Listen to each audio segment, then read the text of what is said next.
I want to introduce Mr. Jed Bower. Jed he raises corn and soybeans with his wife Emily and their children Ethan and Emma on the 5th generation farm in Washington Courthouse, Ohio. In addition to advancing corn growers' interests at the national level as the president of the National Corn Growers Association, Mr. Bower previously served as the president of the Ohio Corn and Wheat Growers Association and continues to serve as an active member of NCGA's farm-led leadership committees. Ohio's farmers drive economic growth and ensure our state remains a leader in agriculture, and Mr. Bower's leadership with the National Corn Growers Association underscores the role Ohio farmers play in shaping the agricultural landscape across our country. And I appreciate Mr. Bower coming to testify today. And to the committee members, I can tell you both of these gentlemen are highly respected in our state, and farmers across our state and across the country rely on them for their role in these organizations, and thank you for allowing them to appear before the committee today. Again, my name is Jed Bower. I'm a 5th-generation farmer from Washington Courthouse, Ohio. I grow corn and soybeans with my wife, Emily, and my children, Ethan and Emma. I currently serve as the president for National Corn Growers Association. Founded in 1957, NCGA represents more than 36,000 dues-paying corn growers in 48 states, an interest of more than 500,000 farmers who contribute through their corn checkoff programs in their states. It is an honor to testify before the committee today. In this hearing on domestic demand expansion could not come at a more critical time for our industry. 2026 is America's 250th year, and in those 250 years, corn has been foundational to the American success story.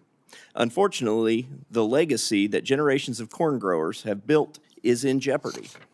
Today, corn farmers are facing many challenges, and the ability of the next generation to take over the farm is in question for too many families right now, including my own. With the next 250 years in mind, NCGA is doubling down on a demand agenda to diversify near and long-term market opportunities for corn and corn products.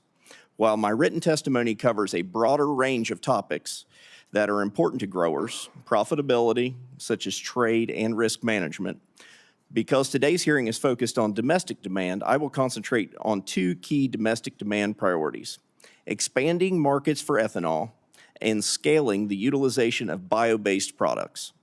Since its inception, the ethanol industry has strengthened rural economies, created jobs, and driven farmer profitability. Today, over a third of each year's crop is turned into fuel. We believe there is room for growth in on-road, marine, and aviation fuels. First, year-round access to E15 is critical. Farmers have waited far too long for this simple, deregulatory bill to be passed.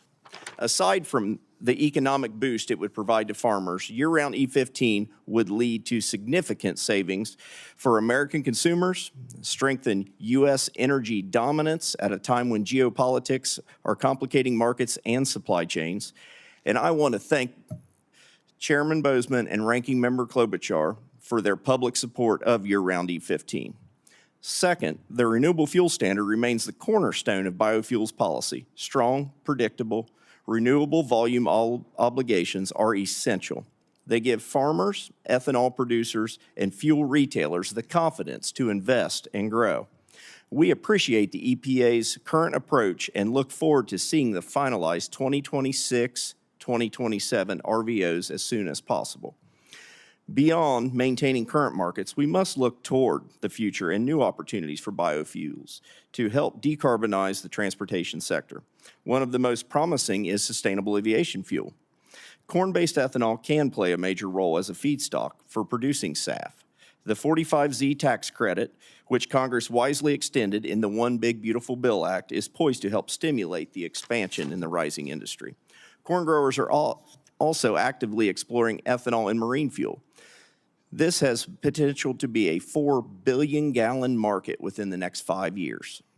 This market symbolizes an unprecedented opportunity for American corn farmers.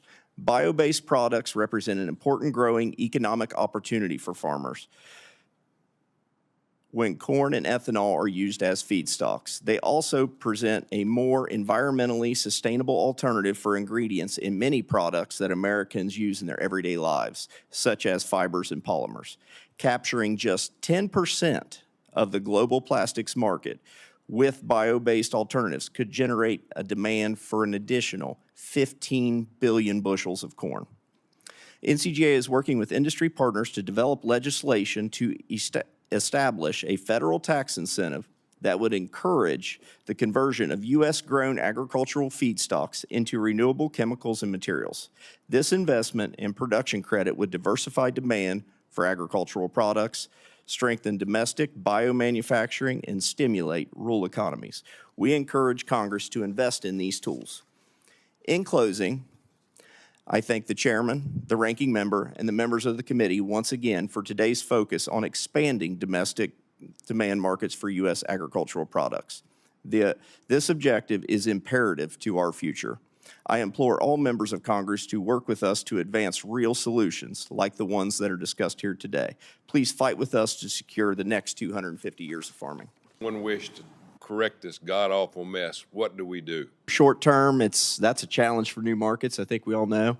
E15 is poised to be right there. But another one I need to bring up is we need continued support for the renewal of USMCA. I think that is critical to row crop farmers. Mexico's our #1 exporter of corn. Canada is our #1 export market of ethanol. Truly critical for growers in the short term while we build out these domestic markets.